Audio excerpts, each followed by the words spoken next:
Civil সহপাঠীতে তোমাদের সবাইকে স্বাগত জানাই। আজ আমরা মূলত যে বিষয়টা নিয়ে আলোচনা করব সেটা হলো কোনো প্রতিযোগিতামূলক পরীক্ষাতে, সেটা যে কোনো ধরনের প্রতিযোগিতামূলক পরীক্ষা হতে পারে, সেখানে একজন প্রস্তুতি যে নিচ্ছে একজন প্রার্থী, তার কোন কোন দিকগুলো সব থেকে বেশি গুরুত্ব দিয়ে দেখতে হবে প্রস্তুতির শুরু থেকে, যাতে প্রস্তুতি ব্যবস্থিত পদ্ধতিতে হতে পারে, প্রস্তুতি একটি নির্দিষ্ট এবং পোক্ত উপায়ে সে সম্পন্ন করতে পারে, যাতে দ্রুত সাফল্য তার আসে। তোমরা যারা সবে কোনো পরীক্ষার জন্য প্রিপারেশন শুরু করছো, বা মাঝপথে আছো, বা হয়তো অনেক দিন ধরে আছো, আবার নতুন করে একটা রিস্টার্ট করতে চাইছো, পুনরায় শুরু করতে চাইছো, পুরো বিষয়টাকে একটু গুছিয়ে আনতে চাইছো, তাদের সবার জন্য এই আলোচনাটা আশাপ্রদভাবে ভালো হবে বলে মনে করছি। এইবার যখন আমরা শুরু করব, তার আগে একটা কথা একটু বলে নিই। এমন নয় যে বিষয়গুলো তোমরা জানো না, এর মধ্যে হয়তো অনেকগুলো বিষয় তোমরা জানো, কিন্তু যেটা হয় সেটা হচ্ছে শুরুর পর থেকে দীর্ঘ একটা সময় এই পন্থাগুলোকে যদি কার্যকর না রাখা যায়, তাহলে কিন্তু ফল তোমাদের আসবে না। তো আমরা যেটা করব, প্রত্যেকটা পয়েন্টকে আলোচনা করব এবং তার উপরে সেই বিষয়গুলোর বিস্তারিত জায়গায় যাব, যাতে করে তোমাদের বুঝতে সুবিধা হয়। তোমাদের নিজের নিজের জায়গা থেকে কোন কোন জায়গাগুলো খামতি থেকে যাচ্ছে, সেই জায়গাগুলো যেন তোমরা পূরণ করতে পারো, সেটার জন্য আমরা চেষ্টা করব। তো চলো শুরু করা যাক। যে কোনো প্রতিযোগিতামূলক পরীক্ষাতে প্রথম যে বিষয়টা দেখতে হয় সেটা হলো পরীক্ষা পদ্ধতি এবং সিলেবাস বোঝা। তুমি যদি কোনো পরীক্ষা দিচ্ছ বলে নির্দিষ্ট করে ভেবে নিচ্ছ বা ধরে নিচ্ছ যে কোনো একটা পরীক্ষায় তুমি বসবে, তাহলে সেই পরীক্ষাটার গঠনতান্ত্রিকতা কি আছে বা স্ট্রাকচার কি আছে সেটা তোমাকে প্রথমে জানতে হবে। অর্থাৎ পরীক্ষাটা কটা ভাগে সম্পন্ন হয়, কত নম্বরের পরীক্ষা নির্দিষ্ট আছে, কোন কোন ভাগে কত নম্বর আছে, এবং প্রত্যেকটার সময়সীমা কত, এই বিষয়ে তোমার যেন স্পষ্ট একটি ধারণা থাকে। যত তোমার এই বিষয়ে স্পষ্ট ধারণা থাকবে, তুমি তোমার পরিকল্পনাকে সেভাবে গুছিয়ে আনতে পারবে। এইটা এর সঙ্গে আরেকটা জিনিস পরীক্ষা পদ্ধতি এবং সিলেবাসে জড়িয়ে থাকে, সেটা হচ্ছে বিস্তারিত সিলেবাস, ডিটেইলড সিলেবাস যেটা থাকে সেটা তোমাকে জানতে হবে। কোথায় পাবে এটা? যে কোনো পরীক্ষার আগে একটা বিস্তারিত সিলেবাস কিন্তু সেই সমস্ত কমিশন বা পরীক্ষা নিয়ামক সংস্থাগুলোর তরফ থেকে দিয়ে দেওয়া হয়। তোমরা যেটা করবে, একটা কপি বা তার একটা অংশ তুলে রাখবে, লিখে রাখতে পারো, বা সেটা একটা প্রিন্ট আউট নিয়ে রাখতে পারো, এবং সেটা সামনে রাখবে, যেখানে পড়তে বসবে তার সামনে রাখবে, যাতে তোমার কাছে স্পষ্ট থাকে যে কতটা সিলেবাস শেষ হলো, কতটা সিলেবাস তোমার বাকি আছে। তো প্রথম পয়েন্ট যেটা, যে পরীক্ষা পদ্ধতি এবং সিলেবাসকে বোঝা। পরবর্তী পয়েন্টে আমরা আসব প্রস্তুতি পরিকল্পনা। এইখানটাতে ভীষণ গুরুত্বপূর্ণ হয়ে যায় যে তুমি কিভাবে প্রস্তুতি নিচ্ছ পরীক্ষাটার জন্য, এবং তোমার পদ্ধতিটা কিরকম, তার উপরে নির্ভর করছে তুমি কত দ্রুত সাফল্য পাবে। তুমি ইতিমধ্যেই পরীক্ষার পদ্ধতিটা জানো, তার বিস্তারিত সিলেবাসও জানো। এইবার তোমাকে আসতে হবে প্রস্তুতি পরিকল্পনায়, যেখানে মূলত তিনটে বিষয় গুরুত্বপূর্ণ। এক, সময় ব্যবস্থাপনা, যেটাকে আমরা ইংরেজিতে বলি টাইম ম্যানেজমেন্ট। এটা কিভাবে দেখবে? সিম্পলি দেখো যে তুমি যে পরীক্ষাটা দেবে সেটা কবে অনুষ্ঠিত হবে, মানে আজ থেকে হিসেব করলে তোমার হাতে কতটা সময় আছে সেই পরীক্ষাটা সংগঠিত হবার মধ্যে। দ্বিতীয়ত দেখো, ওই যে পরীক্ষাটা তোমরা দিচ্ছ তাতে যে সিলেবাসটা আছে তাতে কতগুলো বিষয় রয়েছে, কতগুলো বিষয়ের উপর পরীক্ষাটা হচ্ছে, তার মানে হাতে তোমার কাছে সময়টা রইলো এবং বিষয়টা রইলো। এইবার তোমাকে যেটা দেখতে হবে যে প্রতিটি বিষয়ের মধ্যে ওই নির্দিষ্ট পরীক্ষাতে সব থেকে গুরুত্বপূর্ণ বিষয়গুলো কোনগুলো, ইম্পর্টেন্ট সাবজেক্টস গুলো কোনগুলো। যখনই তোমরা ইম্পর্টেন্ট সাবজেক্টস গুলোকে নোট ডাউন করতে পারবে বা মার্ক করতে পারবে, তুমি তোমার পরীক্ষার যে পূর্ণ সিলেবাসটা সেটা অনেকটাই ছোট করে আনতে পারবে। এতে করে তোমার হাতে যে বরাদ্দ সময় আছে সেগুলোকে তুমি যদি গুরুত্বপূর্ণ বিষয়গুলোর মধ্যে ভাগ করো এবং একটু কম গুরুত্বপূর্ণ বিষয়গুলোকে একটু কম সময় দাও, তাতে করে কিন্তু কৌশলগতভাবে তুমি অনেক পোক্ত একটা পরিকল্পনা তৈরি করতে পারবে, যেটা তোমার টাইম ম্যানেজমেন্টের দিক থেকে ভীষণ গুরুত্বপূর্ণ। তো প্রস্তুতি পরিকল্পনার প্রথম ভাগটা হলো সময় ব্যবস্থাপনা। দ্বিতীয় যে বিষয়টা আছে যেটা খুব গুরুত্বপূর্ণ, সেটা হচ্ছে তুমি এখন জানো যে কতটা সিলেবাস আছে, সেই সিলেবাসের মধ্যে কোন কোন বিষয় আছে, তোমার হাতে কতটা সময় আছে। এইবার তোমাকে যেটাতে ভাগ করতে হবে দুটো ভাগে, দৈনিক একটা পরিকল্পনা করতে হবে এবং সেই দৈনিক পরিকল্পনা নিরিখে একটি সাপ্তাহিক পরিকল্পনা রাখতে হবে। অর্থাৎ একটা ডেইলি প্ল্যানিং থাকবে, একটা তোমার উইকলি প্ল্যানিং থাকবে। সেই প্ল্যানিং গুলো কি এবং কিভাবে করতে হবে সেটা একান্তই তোমার নিজের সুবিধে এবং তোমার প্রয়োজনীয়তা অনুসারে সেটা বদলাবে বা সেটা নিয়ন্ত্রিত হবে। সেটা কারুর বলে দেওয়া পথে হবে না, সেটা তুমি নিজের দেখে নাও যে তোমার কতটা সময় আছে, তুমি কিভাবে সেটা করতে পারবে, এইটা। আর তৃতীয়ত, প্রস্তুতি পরিকল্পনায় যেটা গুরুত্বপূর্ণ পয়েন্ট, সেটা হচ্ছে ভারসাম্য বজায় রাখা। তোমাকে বুঝতে হবে যে তুমি কিন্তু আদতে মানুষ, রক্ত মাংসের মানুষ। তুমি কোনো মেশিন বা রোবট নও। তোমার জীবনেও সমান পরিমাণে বিরতি প্রয়োজন। তোমাকেও একটু ছুটি কাটাতে হবে, তোমাকেও একটু মনটাকে নিজের মতো করে আনন্দময় করে রাখতে হবে, যাতে তুমি প্রস্তুতিটা আনন্দের সঙ্গে নিতে পারো।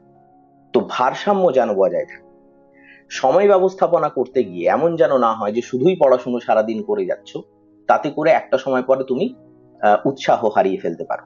এটা সম্পর্কে সচেতন থাকবে। তৃতীয় যে বিষয়টা, সেটা হচ্ছে বিষয়ভিত্তিক মূল ধারণাগুলোর উপরে মনোযোগ প্রদান করা।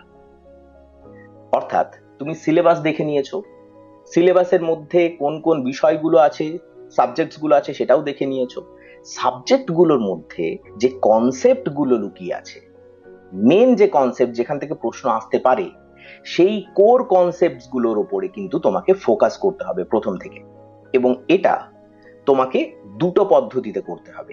এক, পরীক্ষার সময় যে প্রশ্নগুলো আসছে এই সিলেবাসের বিভিন্ন সাবজেক্ট থেকে, তার যে মৌলিক দিকগুলো আছে সেগুলোকে স্পষ্ট করতে হবে।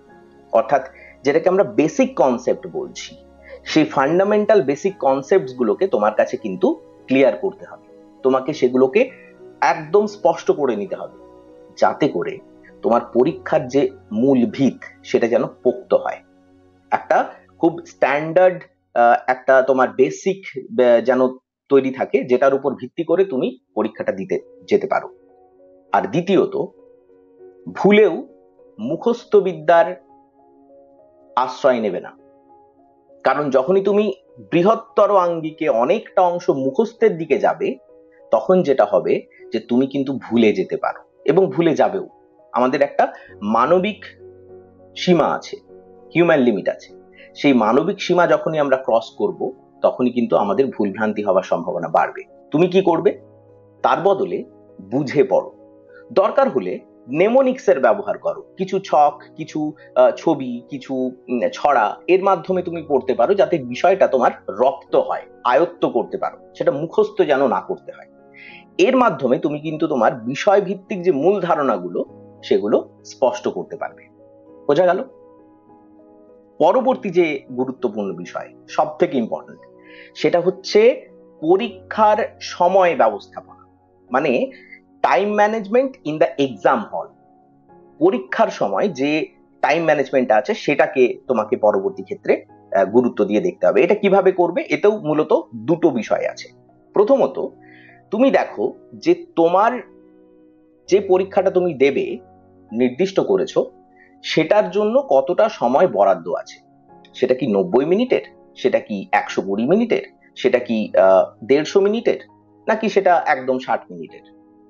যেরকম সময় বরাদ্দ থাকবে, অনেক ক্ষেত্রে WBCS এর মেন্স দিতে গেলে যেটা এরা করে থাকে, সেটা হচ্ছে 3 ঘন্টা সময় দেয়, 180 মিনিট করে MCQ পেপার গুলোতে থাকে। তো সেই ক্ষেত্রে 180 মিনিটও হতে পারে।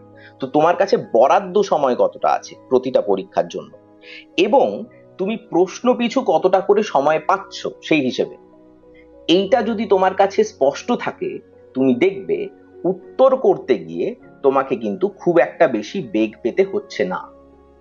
এটা যদি তোমরা বুঝে নিতে পারো, আমার মনে হয় যে অনেকটা সুবিধে তোমরা পাবে। আর দ্বিতীয়ত, যখন তোমরা প্রত্যেকটা প্রশ্ন পিছু সময় সম্পর্কে তোমাদের একদম স্পষ্ট ধারণা থাকছে, তখন তোমরা কি করতে পারবে, তোমাদের গতিশীলতা বাড়াতে পারবে এবং আরো নিখুঁত হতে পারবে। মানে গতিশীলতা এবং নিখুঁত হওয়াটাও আরেকটা গুরুত্বপূর্ণ দিক। যত তোমাদের এই বিষয়টা বাড়বে, তত তোমরা অনেক বেশি অ্যাকিউরেটলি আনসার করে দিয়ে আসতে পারবে দ্রুততার সঙ্গে। পরের যে পয়েন্টটি, সেটি হচ্ছে নিয়মিত অনুশীলন এবং মহড়া পরীক্ষা। ভীষণ ভীষণ গুরুত্বপূর্ণ। তুমি যতই প্রিপারেশন তোমার দুর্দান্ত থাকুক না কেন, তুমি যদি নিজেকে টেস্ট না করো, নিজের নিজের ক্ষমতাকে, নিজের যোগ্যতাকে পরখ না করো, তাহলে কিন্তু খুব একটা ভালো কিছু করে ওঠা মুশকিল হয়ে পড়বে।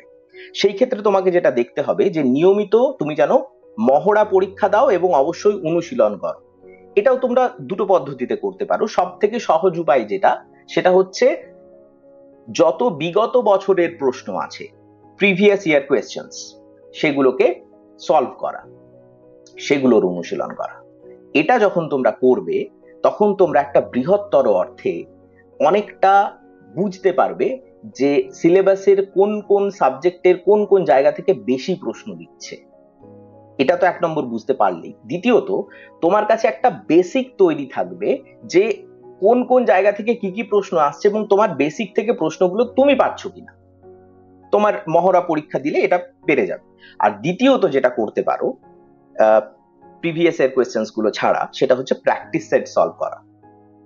এখানে একটা কথা বলে রাখি, অনেকের এরকম একটা টেন্ডেন্সি আছে, মনোভাব আছে, যে তারা প্রচুর মহড়া পরীক্ষা দেয়, প্রচুর প্র্যাকটিস সেটের অভ্যাস করে। বোধহয় এটা ততটা কার্যকর কোনো চিন্তা ভাবনা নয়। তুমি মহড়া পরীক্ষা যদি দেবে, আপাতত দৃষ্টিতে যেটা তুমি বলতে পারো যে একটি কোনো প্র্যাকটিস সেট বুক তুমি কিনেছো, সেখানে 30টার মতো 25টার মতো কোন একটা সেট দেওয়া আছে, যেটা পর্যাপ্ত। অনেকে কি করে যে এর থেকেও বেশি বাড়িয়ে তারা 100টা 150টা প্র্যাকটিস সেট প্র্যাকটিস করে। এতে কিন্তু আদতে লাভ নেই। কেন লাভ নেই? কারণ তুমি যখন প্র্যাকটিস সেট গুলো প্র্যাকটিস করছো, তার মধ্যে ছেড়ে যাওয়া বা কঠিন প্রশ্ন যেগুলো তোমার ভুল হচ্ছে, এই প্রশ্নগুলো তুমি কিন্তু আর রিভিশন দিতে পারবে না তুমি যদি শুধুমাত্রই মক টেস্ট দিয়ে যাও। তো মক টেস্ট কম দাও, একটা বই দাও, ম্যাক্সিমাম 2টো বই দাও, তারপরে সেগুলোকে রিভাইজ করো, যাতে করে তোমার সেই আননোন পোর্শন গুলো সম্পর্কে স্পষ্ট একটা ধারণা তৈরি হয়। পরের যে পয়েন্টটা খুব ভীষণ ইম্পর্টেন্ট, সেটা হচ্ছে পূর্ব পাঠের পুনর অনুশীলন, বা ইংরেজিতে যেটাকে আমরা বলতে পারি রিভিশন। তুমি যেটা পড়াশুনো করেছো এতদিন পর্যন্ত প্রত্যেকটা বিষয়ের উপরে, তার নিয়মিত অভ্যাসগতভাবে রিভিশন দেওয়া খুব জরুরি। সেগুলোকে অনুশীলন করা খুব জরুরি, বিশেষ করে সেই অংশগুলো যেগুলো তোমার কাছে একটু ঝাপসা, একটু অস্পষ্ট, একটু কঠিন, একটু বেশি ভুল হয়। সেই জায়গাগুলো তুমি যখন বেশি করে অভ্যাস করবে, তখন কিন্তু তোমার কাছে সেই সুযোগ তৈরি হবে যাতে তুমি অনেকটা স্পষ্টভাবে প্রশ্নের উত্তরগুলো করে আসতে পারো। আর দ্বিতীয়ত, এর মধ্যেই মানে পুনরনুশীলনের মধ্যেই তোমার সব থেকে সহজ হবে যদি তোমার কাছে কোনো ছোট নোটস থাকে বা কনসাইজ নোটস থাকে। যখনই তুমি পুরো পড়াটাকে ছোট করে আনতে পারবে, তোমার রিভিশন টাইম কিন্তু কম লাগবে। যখনই তোমার রিভিশন টাইম কম লাগবে, তখন কিন্তু তুমি সব থেকে ভালোভাবে এই পুরো সিলেবাসটাকে রিভিশন দিতে পারবে। পরবর্তী যে বিষয়টা, সেটা হচ্ছে ওয়াকিবহাল থাকা, সমসাময়িক সময় কি চলছে বা পরীক্ষাটার উপরে কি চলছে সেটা নিয়ে। কিভাবে ওয়াকিবহাল থাকবে? একটু নিয়মিত ভাবে যে পরীক্ষাটা দিচ্ছ সেই কমিশনের ওয়েবসাইটটা ভিজিট করবে। এতে করে ছড়ানো কথায় বা ভেসে আসা কথায় তোমাকে বিশ্বাস কম করতে আমরা বলবো। সরাসরি কমিশনের ওয়েবসাইটে নজর দেবে, কারণ প্রত্যেকের ব্যাখ্যার ধরন ভিন্ন হয়। কেউ কোনোভাবে ব্যাখ্যা করে কোন একটা ফেসবুক পোস্ট করলো, তুমি তার ভিত্তিতে কিছু একটা নির্দিষ্ট করলে, তার থেকে বেশি ভালো হয় না যে তুমি সরাসরি একদম কমিশনের যে বিজ্ঞপ্তি আছে সেই গুরুত্বপূর্ণ বিজ্ঞপ্তিগুলো নিজেই কালেকশনে রাখো, ডেট দিয়ে। দরকার হলে প্রিন্ট আউটও বের করে নিতে পারো, বা সেরকম না হলে কোথাও লিখে রাখতে পারো।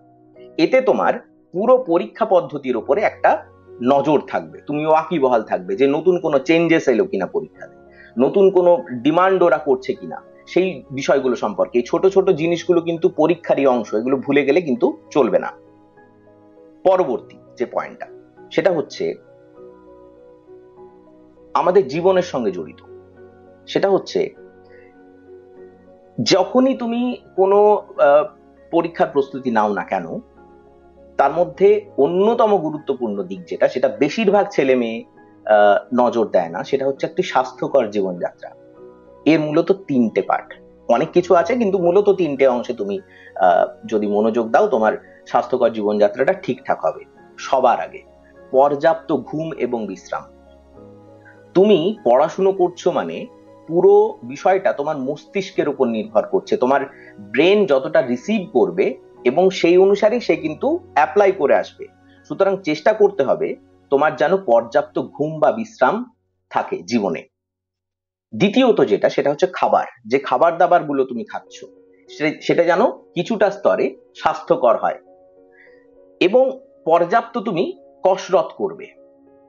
কসরত যদি নাও করতে পারো নিয়মিতভাবে, অন্তত কোথাও হেঁটে এলে, নিজেকে একটা বাতাস দেওয়া, নিজেকে একটা ওপেননেস দেওয়া।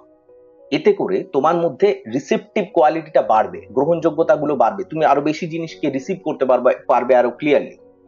এইটা তোমাকে কিন্তু করতে হবে। এবং সবশেষে মানসিক স্বাস্থ্য প্রচন্ড গুরুত্বপূর্ণ, ইনফ্যাক্ট আমি বলবো সব থেকে গুরুত্বপূর্ণ।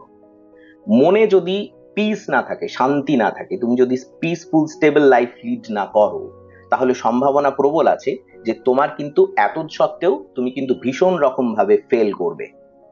কারণ মানসিক শান্তি যাদের নেই, মানসিক স্বাস্থ্য যাদের ভালো নেই, যারা কন্টিনিউয়াসলি নিজেদের মধ্যেই লড়ে যাচ্ছে, বিভিন্ন বিষয় নিয়ে অতি চিন্তা করছে ইত্যাদি ইত্যাদি, তাদের কাছে কিন্তু সাফল্য পাওয়ার সম্ভাবনা অত্যন্ত কম।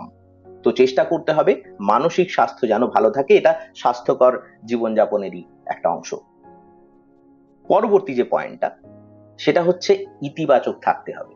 এই দুনিয়াতে তুমি চতুর্দিকে যখনই যাই কিছু দেখবে, সেখানে এমন মানুষের কোনো অভাবই নেই যারা নেতিবাচক চিন্তা ভাবনা করে, যারা তোমার উপর বিশ্বাস কম করে, তোমার প্রত্যেকটা পদক্ষেপে তারা একটা সন্দেহ প্রকাশ করে, তোমাকে নিচে নামাবার চেষ্টা করে ইত্যাদি।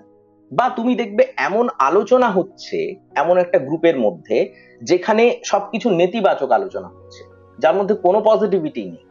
তোমাকে বুঝতে হবে যে লড়াইটা এই ক্ষেত্রে একান্তই তোমার সঙ্গে, তোমার নিজের, তোমার সঙ্গে লক্ষ লক্ষ পরীক্ষার্থীর নয়, তারা প্রত্যেকে নিজের নিজের লড়াই লড়ছে, তুমি শুধু সংখ্যাটা দেখছো মাত্র। ফলে you have to stay motivated. এই যে বিষয়টা সেখানে, সেটা তুমি দুভাবে করতে পারো। এক হচ্ছে শৃঙ্খলা, ভালো লাগুক না লাগুক ডিসিপ্লিন হতে হবে। তোমার যদি টাইম টেবিলে একটা সময় পড়ার জন্য নির্দিষ্ট করেছো, তুমি সেই সময়টা সমস্ত কাজ ফেলে এসে পড়তে বসে যাবে। তাতে মন লাগুক না লাগুক ম্যাটার করে না। একদিন লাগবে না, দুদিন লাগবে না, 5 দিন লাগবে না, পরের দিন থেকে তুমি দেখবে ধীরে ধীরে ইন্টারেস্ট খুঁজে পাচ্ছ, কারণ তুমি সেটা bit by bit, time to time সেটা করছো। এটা হচ্ছে সেই শৃঙ্খলা যেটা কিন্তু তোমাকে বজায় রাখতে হবে নিজের জন্য। আর এর আরেকটা পয়েন্ট হচ্ছে ইতিবাচক মনোভাব। অনেক কিছু না হচ্ছে না, নৈরাজ্য ইত্যাদি থাকছে, তোমাকে চিন্তা করতে হবে যে তৎসত্ত্বেও যদি তোমাকে পারতে হয়, তোমাকে কিন্তু নিজের উপর বিশ্বাসটা রেখে লেগে থাকতে হবে। এবং এই বিশ্বাসটা যখনই তুমি রাখবে, তুমি দেখবে ধীরে ধীরে তোমার মধ্যে একটা ইতিবাচক মনোভাব গড়ে উঠছে। যারা তোমাকে নিচে টেনে নামাতে চাইছে, অবিশ্বাস করছে ইত্যাদি, তাদের সঙ্গে কম কানেকশন রাখতে হবে। যারা সত্যিকারে ইতিবাচক, যারা সত্যি মনে করো হতে পারে কিছু, তাদের সঙ্গে সম্পর্ক বেশি রাখতে হবে। ফলো করো তাদের, অনুসরণ করো তাদের, তাদের কথা শোনো, তাদের গ্রুপের মধ্যে থাকার চেষ্টা করো, যারা তোমাকে আপলিফ্ট করতে সাহায্য করবে। এটা ভীষণ রকম কার্যকর। আর সব শেষে, এটা ইম্পর্টেন্ট এবং ভীষণ ইম্পর্টেন্ট, এটা বুঝতে হবে আমাদের, সেটা হচ্ছে দুর্বল অংশে সাহায্য নেওয়া। দুর্বল অংশে সাহায্য নেওয়ার অর্থ, ধরো কোনো কনসেপ্ট তুমি বুঝতে পারছো না, হাইপোথেটিক্যাল কন্ডিশনে আমি একটা কথা বলতে পারি যে ধরো তুমি আর্টস ব্যাকগ্রাউন্ডের একজন ছাত্র বা ছাত্রী, তুমি সায়েন্সের কোনো কনসেপ্ট বুঝতে পারছো না, বা উল্টোটাও হতে পারে, তুমি সায়েন্সের একটি ছাত্র বা ছাত্রী, তুমি বাংলা বা ইংরেজি ডেসক্রিপটিভ লেখার সময় অসুবিধার সম্মুখীন হচ্ছ নিয়মিত। এমন যদি হয়, ডাক্তার দেখানোর মতো দুটো কাজ তোমাকে করতে হতে পারে। এক হলো যদি সামনে কাছে কোনো দাদা দিদি ভাই বোন থাকে যারা ওই বিষয়টাতে অবহিত, তাহলে তাদের কাছে একটু সাহায্য নাও। এখন যদি তাদের পক্ষে নিয়মিত সাহায্য করা না সম্ভব হয়, তাহলে কিন্তু অবশ্যই তোমাকে কোনো টিচারের সাহায্য নিতে হবে। এবং এর মধ্যে কোনো খারাপ লাগা নেই যে তোমার কোনো অসুবিধে আছে, তুমি সেটাকে স্পষ্ট করতে চাইছো, তুমি অবশ্যই তাদের হেল্প নাও। এবং এটা কিন্তু তুমি তোমার জন্য করছো, অন্য কারোর জন্য করছো না। এইটা যখন তুমি করবে, যখন তোমার দুর্বলতা কমবে, সেগুলো যখন পোক্ত হবে, আদতে লাভ কিন্তু হবে তোমারই। যত বেশি তুমি দুর্বলতা জিইয়ে রাখবে, ততবার তোমার ব্যর্থতার পরিমাণ কিন্তু বাড়তে থাকবে, বা কোনো না কোনো জায়গায় এসে কেটে যাচ্ছ, মেন্সে কেটে যাচ্ছ, মানে মৌখিকে এসে কেটে যাচ্ছ, প্রিলিমসে অনেকে কেটে যাচ্ছে। এই জিনিসগুলো যাদের মধ্যে হচ্ছে, তারা কিন্তু এই জিনিসগুলোকে সাবধানে একটু দেখে নিতে পারো। এগুলো তোমাদের ভীষণ রকম কাজে লাগবে বলে আমার মনে হয়। তো এই 10টা পয়েন্টে তোমরা যদি একটু মনোযোগ দাও প্রাথমিকভাবে, প্রথম থেকে, আমার মনে হয় যে তোমাদের অনেকটা সুবিধে হবে যে কোনো প্রতিযোগিতামূলক পরীক্ষায় সাফল্যের উদ্দেশ্যে। এভাবে এগিয়ে যাও, আমরাও আছি তোমাদের সঙ্গে। পরবর্তী অন্যান্য পডকাস্টে তোমাদের সঙ্গে আবার কথা হবে। ততক্ষণ পর্যন্ত লেগে থাকো, জেদে থাকো।